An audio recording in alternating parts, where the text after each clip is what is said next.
బ్రహ్మపుత్రుని చరిత్ర, త్రిలోక సంచారి చరిత్ర, దూరుగాల సంచారి చరిత్ర, బిందామారారు కన్ని చరిత్రడా.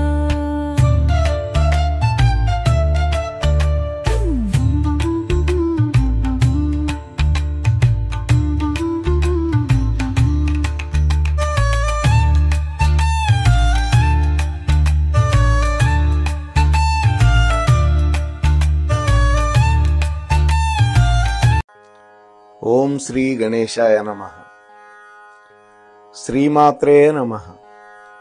శివాయ గురవే నమః. శ్రీకృష్ణ పరబ్రహ్మణే నమః. శ్రీరామాయ నమః. శ్రీ గురుభ్యో నమః. నారాయణం నమస్కృత్య నరం చైవ నరోత్తమం దేవీం సరస్వతీం వ్యాసం తతో జయముదీరయేత్. మోహనవాణి ఛానల్ ద్వారా మహర్షుల యొక్క చరిత్రలు, మనకి మహర్షులు మార్గదర్శకులు అనేటువంటి గ్రంథం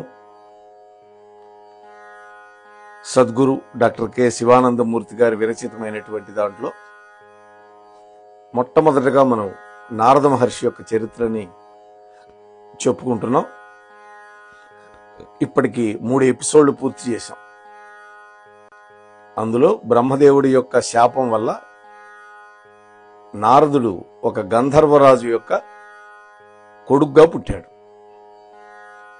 ఆ జన్మలో ఆయనకి ఉపపర్వణుడు అని పేరు పెట్టారు. అంతవరకు మనం చెప్పుకున్నాం. అయితే నారదుడు గంధర్వుల్లో పుట్టడానికి కారణం సంగీత విద్య. ఆ విషయం మాత్రం మర్చిపోకూడదు మనం. సరే, ఇవాళ 4వ భాగంలోకి ప్రవేశిద్దాం. ఈ ఉపపర్వణుడు పుట్టుకతోటే హరిభక్తి కలిగినవాడు. ఎందుకని? గత జన్మలో శ్రీమన్నారాయణుడి యొక్క మంత్రం ఉపదేశం పొందాడు, అష్టాక్షరీ మంత్రం. ఆ ప్రభావం ఆయన్ని విడిచిపెట్టల. అందుకని హరిభక్తి ఉన్నది. పెరిగి పెద్దయినాడు. తిన్నగా ఈ గండకీ నదీ తీరానికి వెళ్ళిపోయాడు. గండకీ నది సాలగ్రామ శిలలు లభించేటటువంటి నది గండకి, నేపాల్లో ఉంటుంది. అక్కడికి వెళ్ళి ఆ శ్రీహరి యొక్క మంత్రం అష్టాక్షరిని పునశ్చరణ చేసుకుంటూ తపోవృత్తిలో ఉన్నాడు. గత జన్మలో తండ్రి ఇచ్చినటువంటి శాప ప్రభావం వల్ల గంధర్వుడై పుట్టడం అనేది మొట్టమొదటి ఘట్టం నారదుడి యొక్క జీవితంలో. ఇక రెండో ఘట్టం ఏంటంటే ఒక స్త్రీ యొక్క వ్యామోహంలో పట్టం. అది కూడా సంభవించింది. ఉపపర్వణుడు ఎంత తపసంపన్నుడైనా, ఎంతటి హరిభక్తుడైనప్పటికీ కూడా గండకీ నదిలో స్నానం చేస్తూ ఉంటే మనస్సు చెలించేటటువంటి ఒక సంఘటన జరిగింది. ఆ నదిలో స్నానం చేయాలి అనేటువంటి కోరికతోటి చిత్రరథుడు అనేటువంటి ఒక గంధర్వరాజు యొక్క పుత్రికలు 50 మంది వచ్చారు ఏకంగా. ఆ నదిలోనే ఆయన ఒక రేవులో చేస్తుంటే ప్రక్క రేవులో వాళ్ళు కూడా స్నానం చేయాలని ఉన్నారు. వాళ్ళు కాసేపటి తర్వాత నారదుడి దగ్గరకు వచ్చారు. అంటే ఉపపర్వణుడి దగ్గరికి. ఆయన చుట్టూ తిరిగారు, కాసేపు ఏడిపించారు. ఈ టీజింగ్ అనేది ఎప్పటి నుంచో ఉన్నది. అల్లరి చేశారు. మొత్తానికి ఆ విధంగా వాళ్ళు చేయడం వల్ల ఈ ఉపపర్వణుడి యొక్క మనస్సు కాస్త చెలించింది. అంతే కదా. అందులో వాళ్ళ అందమైనటువంటి యువతులు. ఈ విధంగా వాళ్ళు వ్యామోహపరిచారు. అందువల్ల మోహంలో పడిపోయినాడు ఈ ఉపపర్వణుడు. ఆ మోహం వల్ల శ్రీహరి యొక్క మంత్రాన్ని ఆ నీళ్లలోనే వదిలిపెట్టేశాడు. అంటే మంత్రం జారిపోయింది. ఆ 50 మందిని కూడా గాంధర్వ విధిలో వివాహం చేసుకున్నాడు. వాళ్ళల్లో మాలావతి అనేటువంటి ఒక భార్య ఉన్నది 50 మందిలో. ఆమె పట్ల ఆయనకి ఎక్కువ అనురాగం కలిగింది. అలనాడు చంద్రుడు కూడా రోహిణి పట్ల ఎక్కువ వ్యామోహం పడేవాడు. అందువల్లే శాపం పొందాడు మామగారైనటువంటి దక్షుడి వల్ల. ఆయనకి సహజ సిద్ధంగానే జన్మతః కలిగినటువంటి పాండిత్యం వల్ల ఈశ్వరుడి యొక్క గుణగణాలు, విష్ణుమూర్తి యొక్క చరిత్రలు, వీటికి సంబంధించినటువంటి జ్ఞానం మాత్రం ఆయన లోపల ఉంది. ఉపపర్వణుడు ఈ ప్రపంచాన్ని సృష్టి చేసేటటువంటి నవబ్రహ్మలు అనేటటువంటి వాళ్ళు దేవసత్రం అనేటువంటి ఒక పెద్ద యాగం చేయడానికి తలపెట్టారు. ఒకానొకప్పుడు దేవసత్రము అంటారు దాన్ని. అది దీర్ఘకాలం జరిగేటటువంటి యాగం. నవబ్రహ్మలు మనం చెప్పుకున్నాం, పంచబ్రహ్మల గురించి చెప్పాం. వాళ్ళల్లో ఒక ఆలోచన వచ్చింది. చక్కటి గానంతో ఈశ్వరుడి యొక్క కథలను చెప్పేవాడు గనక ఒకడుంటే ఈ యాగానికి వచ్చిన వాళ్ళందరూ వింటారు కదా. ఎంతసేపని వాళ్ళు ఈ యాగ మంత్రాలు, స్వాహాకారాలు వింటారు. అందుకనే హరికథలు చెప్పడం కోసమని ఈ గంధర్వరాజు కుమారుడైనటువంటి ఉపపర్వణుని పిలిపించారు. నన్ను కూడా ఇటీవల కార్తీక మాసంలో నాగోల్, హైదరాబాద్, అక్కడ దత్తాత్రేయ స్వామి యాగం జరిగింది 5 రోజుల పాటు. మహానుభావులు కేశవప్రగడ హరిహరనాథ శర్మ గారు మాకు బంధువు కూడా, వారు నన్ను పిలిచారు ప్రవచనం చేయటానికి. అంటే ఈ యాగంలో కొంత విరామ సమయం ఉంటుంది. ఆ విరామ సమయాల్లో దత్త వైభవం, అలాగే భాగవతంలో శ్రీకృష్ణ పరమాత్మ యొక్క బాల్య లీలలు అక్కడ చెప్పుకున్నాం.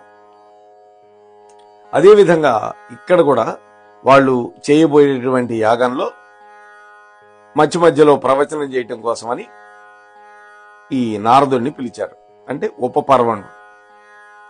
వాళ్ళు అన్నారు, ఓ ఉపపర్వణ, నీవు నీ ధర్మపత్రులు 50 మంది సంగీతంలో గొప్ప విద్వాంసులు కదా, దానికి తోడు విద్యావంతులు కూడా. అందువల్ల మీరందరూ వచ్చి ఈ యాగంలో హరి యొక్క కథలు మాకు వినిపించండి, పాటల రూపంలో, సంగీతం రూపంలో అని అడిగారు.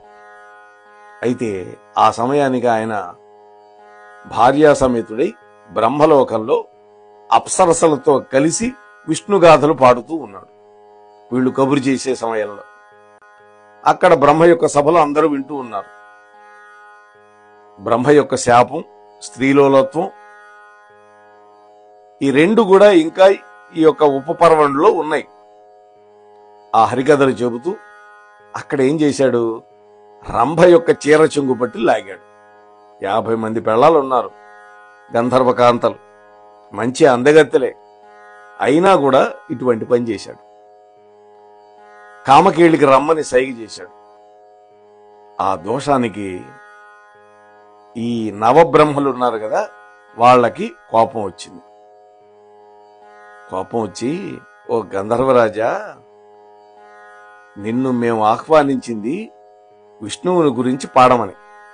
చూడండి,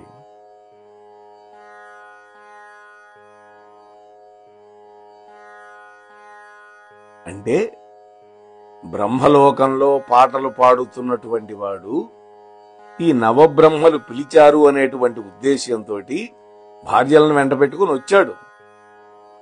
ఆ వచ్చినవాడు ఇటువంటి పాపిష్టి పని చేశాడు.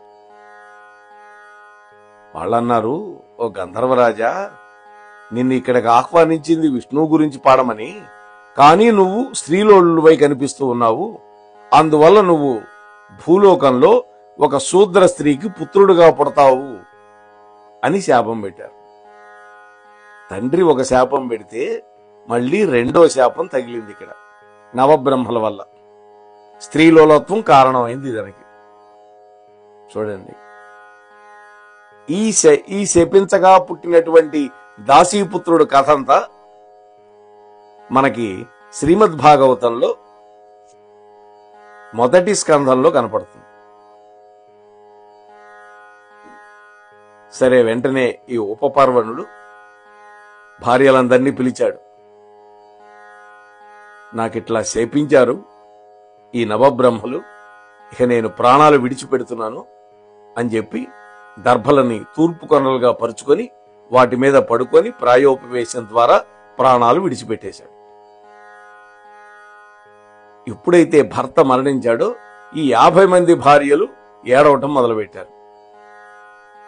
చివరికి ఈ మాలావతి అనేటువంటి ఒక భార్య ఉందనుకున్నాగా 50 మందిలో, ఆమె తన యొక్క సోదరీమణులందరినీ ఊరడించింది. దేవతలను ఉద్దేశించి ఒక మాట మాట్లాడింది. ఓ దేవతలారా, నా ఇష్టం లేకుండానే నా భర్త మరణించడు. ఇప్పుడు నా భర్త గనక పునరుజ్జీవితుడు కాకపోతే ఈ బ్రహ్మదేవుడికి సృష్టించే శక్తి నశించుగాక, యముడి యొక్క ధర్మం నశించిపోవుగాక, ఈశ్వరుడి యొక్క జ్ఞానం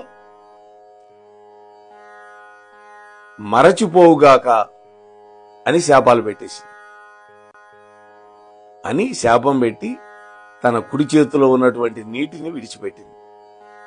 నీటి ద్వారా శాపం పెడతారు.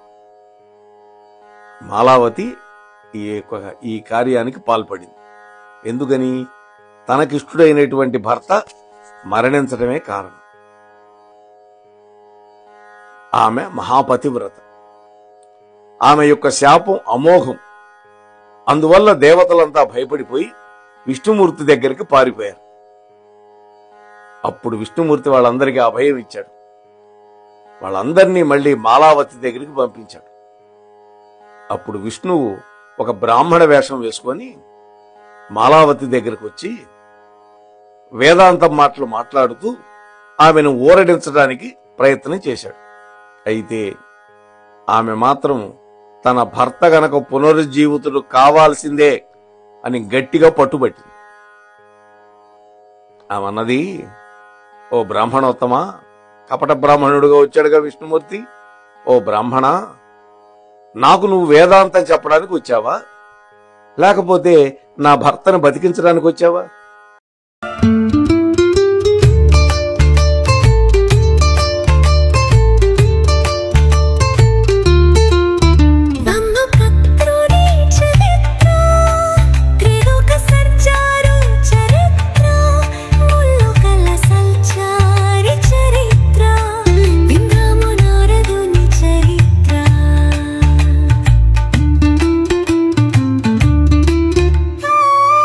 వినండి, వినిపించండి, వింటూనే ఉండండి. మోహనవాణి తెలుగు పాడ్కాస్ట్ మీరు వింటున్నారు. మోహనవాణి.